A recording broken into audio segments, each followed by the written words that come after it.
the Republicans are in charge. Yay. So they have decided that they're going to pass some new laws. Now, they had campaigned on jobs. At the end of the campaigns, they even campaigned on protecting Social Security and Medicare. Good one, good one. So what's the first thing they do? Well, recently they actually did an arcane rule change that might endanger Social Security. Of course! And they went on to do legislation putting forward the Keystone XL oil pipeline. Why? Because the oil companies are their donors, they got to get paid. And then deregulate Wall Street. Why? Because Wall Street are their donors and they got to get paid. These are their real priorities. Well, this time around they've gone nuclear. They want to nuke pretty much all regulation going forward. Well, okay, give them credit. It's a bold move. Could you imagine the Democrats do it in reverse? Okay, Democrats just won. We will now regulate everything. Every part of your life will be regulated. Now, probably Republicans think that is the case. That's not the case. So let's explain what they're doing. Ronald White is the Center for Effective Government's Regulatory Policy Director, and he explains it this way. It really covers the entire spectrum of public health and safety, worker health and safety, financial protections, consumer product protections, just about everything that you can think about for which this government has a responsibility to ensure the public is being protected. So, if you're talking about environmental safety, you don't want poison in the air when your kids are outside, right? Sorry, no new regulations, right? Now, they're not wiping away the old regulations. Give them time, okay? But let's say there's a new threat, right? Something's leaking into the air, leaking into the water. Sorry, new regulations are going to be very, very hard to do under these new laws. Regulations to protect us from the risky trades that Wall Street made that blew things up in 2008? No, sorry. No, those guys are back in charge, okay? Now, Huffington Post explains, the primary way the bill would work is by making just about every step an agency takes on a major new rule subject to numerous legal challenges. Wait a minute, I thought you guys were for tort reform. I thought you hated the people that are constantly suing. Turns out that one of the first bills that you pass is so that companies can sue the government more. Interesting, interesting. So when people sue to protect consumers, you hate that. When companies sue to protect their own interests, you love that. Fascinating. Now back to Ronald White. He says it's basically modifying the Administrative Procedures Act, which has been in existence for 60 years, and saying we're going to change that whole process in a way that would require agencies to do years more analysis, to expand analysis in ways we don't define, but which would allow industry to challenge any regulation as being inadequate or inappropriate. So this brings us to point number 2 about how they're going to grind things to a halt. Ironically, with more bureaucracy.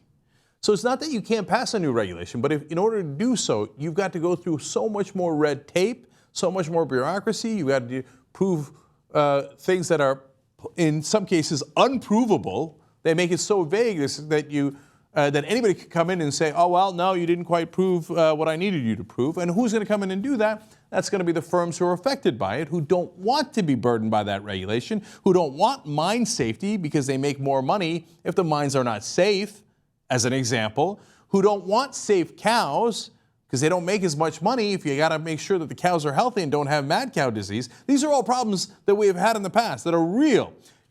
Places where we store chemicals that could explode if you don't regulate them well, which have exploded in the past. These are all the things that are our protections for our citizens. And now they will all be made much harder, ironically, through bureaucracy and through multiple legal challenges by corporations, and they are done at the behest of the Republican Party, who, of course, is working at the behest of those same corporations who are their top donors. At the end of the article, I like this last line. They said, business groups strongly favor the bill. Of course they do. They paid for it through all those campaign donations and independent expenditures to those same politicians. Now, it's interesting because at the same time, the head of the Chamber of Commerce just gave his State of the Business address, and in that he demanded stripping away, of course, of all the different regulations, including 30-hour work week provision from Obamacare. They want past trade promotion authority. Now, these are all different things we've discussed on the show before, but let me just pause on that one because that one's a little interesting. They say Obama is too much executive power. For example, he changed these rules on Obamacare, and he shouldn't be able to do that unilaterally. Now, in the case of the trade pacts, where Obama is on their side, and lets them write the rules without any interference from actual lawmakers. The corporations get to write their own rules. And in fact, it impinges on American sovereignty along with the sovereignty of all other nations that would sign on to it. And in that case, they say you should give Obama more executive authority. Wait a minute, I thought you were against executive authority. Oh no, all you care about is how you get paid, right? And Obama is actually largely on your side. So in cases where he's going to help you, you want him to have more power, not less power. Fascinating. But in all other cases, crush the regulation. It's all about the money, Lebowski. Of course it is. Wolf-pack.com. All right, finally, Donahue, out of all the different things that he asked for, of course, the thing he wants to, of course, slow down the Consumer Financial Protection Bureau because it protects consumers, which he has no interest in. He wants tax reform, which means lowering corporate taxes, of course. But the thing that he cares most about is Dodd-Frank, because that's where the real money is, at Wall Street. So they explain in this article from The Hill, Donahue called for changes to the 2010 Dodd-Frank Wall Street law, noting a third of the legislation hasn't even been implemented yet, causing great uncertainty for businesses. I love that. Now, that's a catch-all thing that they always say. Oh, no, you got to write the rules in our favor because of uncertainty. We can't operate in this environment because businesses need certainty.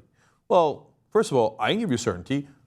Right now, I can make it so that Dodd-Frank is immediately in effect. There, you have certainty. Oh, you don't like that kind of certainty. So it's actually not the uncertainty you're worried about, it's the laws you don't like, okay? The fact that anybody pays attention to these Chamber of Commerce guys when and the Republicans when they talk about, oh, business uncertainty. And they said, oh, Obama shouldn't be reelected because it'll create more uncertainty in the markets. Well, he was, and we have record low oil prices. Unemployment is under 6%. The deficit has been greatly reduced. What happened? I thought uncertainty was terrible and Obama would create uncertainty. It's nonsense. But my favorite part of that quote is they say, oh, well, since Dodd-Frank has not been implemented yet, it gives us uncertainty. Well, why didn't it get implemented? Because of you! You've been hacking away at it the entire time. The Chamber of Commerce has funded the Republican Party and some Democrats to just obliterate Dodd-Frank and slow it down and grind it to a halt. In fact, the Republicans just passed a bill saying the Dodd-Frank provisions on the Volcker rule, which is their own trading, which is the riskiest form of trading for their own profit, should not be implemented until 2019. Another 4-year delay that they asked for. Then they turn around and go, oh, it's so delayed that I'm uncertain. Maybe we should kill the whole thing. Why are we having a conversation with these guys as if they're honest actors? It's not to say that business interests shouldn't be represented in government. Believe me, they're well represented. And in a fair and balanced government, of course people would hear them out and government officials would hear them out. But that's not what's happening here. They control the process entirely and no one else is heard. You got to get the money out of politics. Otherwise, this will be their first priority forever. When do they get to protecting citizens and helping us, whether it's to get jobs and all of our other priorities that we actually voted for? The answer is never. They don't give a damn about you. The guy with more money wins 19 out of 20 federal races. 19 out of 20. So the only thing that matters is these guys' money. Wolf-pack.com changes all of that. Come join the fight.